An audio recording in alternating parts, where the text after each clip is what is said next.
গভীর রাত, খাইবার প্রান্তরে বইছে শীতল বাতাস। শত্রুরা ছাড়া পুরো আরবেও হয়তো এখন কেউই জেগে নেই। শত্রুরা জেগে আছে কারণ তাদের ঘুম তো তখনই হারাম হয়ে গেছে যেদিন মুস্তাফা করিম সাল্লাল্লাহু আলাইহি ওয়াসাল্লাম যুদ্ধ করতে খাইবার এসেছিলেন। শত্রুরা ছাড়া অন্য আরেকটি স্থানেও আজ ঘুম নেই, সেটা হলো খাইবার দুর্গের বাইরে তাঁবু টাঙিয়ে অবস্থান করা মুসলিম শিবিরে। খাইবারের দুর্গে লুকিয়ে থাকা গাদ্দারদের সাথে যুদ্ধ ছিল আজ, তাই সবাই ভীষণ ক্লান্ত। কালও যুদ্ধ হবে, যুদ্ধের জন্য হলো বিশ্রাম প্রয়োজন। তবুও ঘুম নেই মুসলিম বীরদের চোখে। ইবাদতে মশগুল সবারই কেবল একটাই ফরিয়াদ, ইয়া আল্লাহ, আগামীকাল ঝান্ডা যেন আমার হাতে হয়। সবার ফরিয়াদে একটা পতাকা। একটা পতাকার জন্য এত ফরিয়াদ? কি রয়েছে ওই পতাকায় যার জন্য নির্ঘুম ইবাদত করতে হচ্ছে? হিজরির 7ম বছর, মাস জমাদিউল উলা। মদিনা থেকে প্রায় 320 কিলোমিটার দূরে কিছু ধনী ইহুদি বসবাস করত। সেই শহরের নাম ছিল খাইবার, যার আশপাশ অত্যাধিক দুর্গম ও পাহাড়ি বলে তা ততদিন অবধি মুসলমানগণ বিজয় করতে পারেননি। মুসলিম বাহিনীর তাড়া খেয়ে সব ইহুদিরা খাইবারের বিভিন্ন দুর্গে আশ্রয় নেয় আর ইসলামের বিরুদ্ধে বিভিন্ন ষড়যন্ত্র করতে থাকে। নবীজি সাল্লাল্লাহু আলাইহি ওয়াসাল্লাম ষড়যন্ত্রের আভাস পাওয়া মাত্রই 1600 সাহাবীর এক বিশাল বাহিনী নিয়ে খাইবার অবরোধ করলেন। 20 দিন অবরোধ করে রাখেন কামুস দুর্গ। সেই দুর্গের ভেতর থেকেই চলছিল আক্রমণ পাল্টা আক্রমণ। এভাবে কাটল কয়েকদিন, আরও অনেক দিন। দুর্গের ভেতর থেকে ইহুদিদের আক্রমণে আহত হতে লাগলেন মুসলিম বীরগণ। সুউচ্চ সুদৃঢ় লোহার বিশাল দরজাটাই দুর্গের সবচেয়ে শক্তিশালী অংশ। এই দরজা দুর্গে প্রবেশের একমাত্র পথ।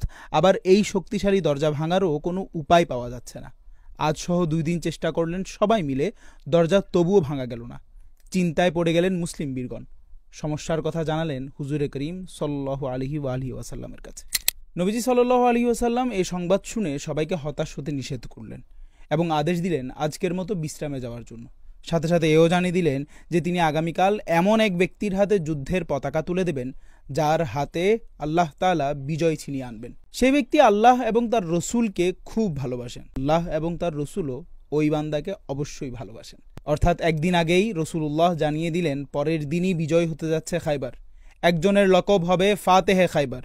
এই সংবাদটাই মূলত মুসলিম বীরদের রাতের ঘুম কেড়ে নিয়েছে। আগামীকালের পতাকা সে যে কোনো সাধারণ পতাকা নয়।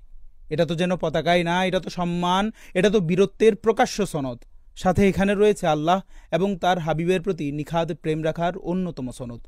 আহলে সুন্নাত ওয়াল জামাত তো এটাই আকীদা রাখে যে প্রত্যেক সাহাবী আল্লাহ এবং তার হাবিবকে খুব বেশি ভালোবাসেন। কিন্তু সনদেরও তো একটা মর্তবা আছে। যেভাবে প্রত্যেক সাহাবী জান্নাতি, তবুও অনেকেই দুনিয়াতেই তা জানার সৌভাগ্য অর্জন করেছেন। এর সাথে আরেকটা বিষয় কি খেয়াল করেছেন? রসুল করিম সাল্লাল্লাহু আলাইহি ওয়াসাল্লাম সেই সংবাদ দিলেন যা তখনও পর্যন্ত ঘটেনি। অর্থাৎ তিনি ভবিষ্যৎবাণী করলেন, জানালেন সামনের ঘটনা। এটাকেই বলে ইলমে গায়েব। আর তাই তো তিনি নবী তথা গায়েবের সংবাদদাতা। সূর্য উঠল, সকাল হলো, সবাই ছুটলেন নবীজির কদমে। সবাই আশায় বুক বেঁধে আছেন। আজকের সবচেয়ে বড় প্রশ্ন, সবচেয়ে বড় কৌতূহল, পতাকা যাচ্ছে কার হাতে? নিজে না হয় নাই পেলেন, এই ঝান্ডা কার হাতে যাচ্ছে, কে পেতে যাচ্ছেন? সেই ভাগ্যবান পুরুষই বা কে? তাকে দেখাও তো একটা অনেক বড় ভাগ্য। কিছুক্ষণ পর রসুল করিম সাল্লাল্লাহু আলাইহি ওয়াসাল্লাম এলেন। চারিদিকে তাকালেন, দরাজ কণ্ঠে জিজ্ঞেস করলেন, তোমরা সবাই কি উপস্থিত আছো? সবাই একযোগে লাব্বাইক বলে জানালেন, জি ইয়া রাসূলুল্লাহ, আমরা সবাই এসেছি। চারিদিকে আবার ভালো করে তাকিয়ে আল্লাহর হাবিব সাল্লাল্লাহু আলাইহি ওয়াসাল্লাম জিজ্ঞেস করলেন, তাহলে আমার ভাই আলী কোথায়? একজন কাছে এসে জানালেন, আলী রাদিয়াল্লাহু আনহুর চোখে অসুখ হয়েছে, তাই তিনি এখানে আসেননি। নবীজি সাল্লাল্লাহু আলাইহি ওয়াসাল্লাম আদেশ দিলেন আলী রাদিয়াল্লাহু আনহুকে যেন এখানে নিয়ে আসা হয় এক্ষুনি। চোখের অসুখের সাথে অসুখ জমে নইয়ে পড়েছেন হযরত আলী। 2 জন তাকে ধরে ধরে নিয়ে আসলেন। স্তব্ধ পুরো মুসলিম শিবির। কি হতে যাচ্ছে? কেন তাকেই আনা হলো এই অবস্থায়, তাও এই অসুস্থ অবস্থায়? দুর্বল কদমে অসুস্থ চোখ নিয়ে সবার মাঝে উপস্থিত হলেন হযরত আলী রাদিয়াল্লাহু আনহু। হুজুরে করিম সাল্লাল্লাহু আলাইহি ওয়াসাল্লাম দেখলেন চোখের সমস্যা, জানালেন অসুস্থতা। আচ্ছা, এ কি সেই চোখ না যা জন্মের পরে প্রথম খুলতেই চেহরায়ে ওয়াদ্দুহার জিয়ারত করেছিলেন? এ কি সেই চোখ না যা ছোট্ট বয়সেই নবুয়ত চিনে ফেলেছিলেন? অথচ মক্কার বড় বড় জ্ঞানীরা হুজুর আলাইহিস সালাতু ওয়াস সালামের মুজিজা দেখেও নবুয়ত চিনতে পারেনি। আজ সেই পবিত্র চোখের অসুস্থতা দুর্বল করে ফেললেন মহাবীর হযরত আলীকে। আলী রাদিয়াল্লাহু আনহুর চোখের অবস্থা দেখে মুস্তাফা করিম সাল্লাল্লাহু আলাইহি ওয়াসাল্লাম হাতে নিলেন নিজের থুতু মুবারক, লাগিয়ে দিলেন হযরত আলী রাদিয়াল্লাহু আনহুর অসুস্থ চোখে। হঠাৎ যেন কি হয়ে গেল, অসুখের কারণে এক মুহূর্ত আগে যেই হজরত আলী দাঁড়াতে পারছিলেন না, তিনি এখন শটান দাঁড়িয়ে গেলেন। যেন কখনো দুর্বলই ছিলেন না, অসুস্থতা সেটা আবার কি। রসুল করিম সাল্লাল্লাহু আলাইহি ওয়াসাল্লাম জিজ্ঞেস করলেন, আলী এখন কেমন লাগছে তোমার? হজরত আলী রাদিয়াল্লাহু আনহু খুশির অস্থিরতা নিয়ে বললেন, ইয়া রসুল্লাহ সাল্লাল্লাহু আলাইহি ওয়াসাল্লাম, এমন মনে হচ্ছে যেন চোখে কখনো অসুখই ছিল না, বরং আমি তো আগের চেয়ে আরো ভালো দেখতে পাচ্ছি। অতঃপর রসুল করিম সাল্লাল্লাহু আলাইহি ওয়াসাল্লাম পতাকা তুলে দিলেন হজরত আলী রাদিয়াল্লাহু আনহুর হাতে। আল্লাহু আকবার, আল্লাহু আকবার বজ্রধ্বনিতে মেতে উঠলেন সাহাবা আলাইহিমুর রিদওয়ান। বীরত্বের সনদ হাতে নিয়ে বিজয় ছিনিয়ে আনতে বিশাল দুর্গের দিকে তুফান বেগে বেরিয়ে পড়লেন হজরত আলী রাদিয়াল্লাহু আনহু। সামনে পতাকা হাতে আসাদুল্লাহ তথা আল্লাহর সিংহ, আর পেছনে ছুটছেন শত শত সাহাবা ইকরাম আলাইহিমুর রিদওয়ান। সাহাবাগণদের নিয়ে দুর্গের সামনে উপস্থিত হলেন হজরত আলী রাদিয়াল্লাহু আনহু। ভেতরে তো আজ যেতেই হবে, বিজয় আজ ছিনিয়ে আনতেই হবে, এই দরজা আজ ভাঙতেই হবে।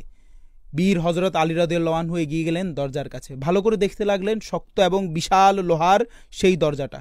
খপ করে ধরলেন দরজা। সবাই অবাক অপলক দৃষ্টিতে চেয়ে আছেন আর ভাবছেন কি করছেন হজরত আলী। হঠাৎ আল্লাহু আকবার বলে দিতে লাগলেন ডাক। এক চিৎকারে যেন কেঁপে উঠল সমস্ত খাইবার।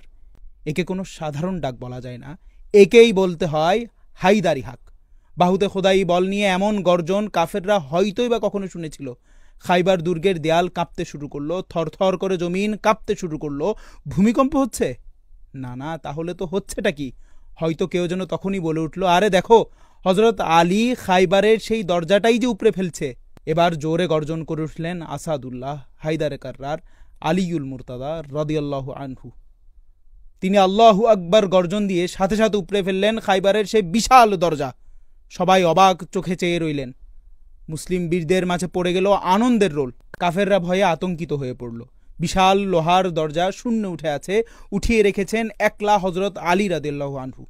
তাকবীর দিতে দিতে সাহাবাগণ প্রবেশ করলেন, একের পর এক করে ফেললেন দুর্গজয়।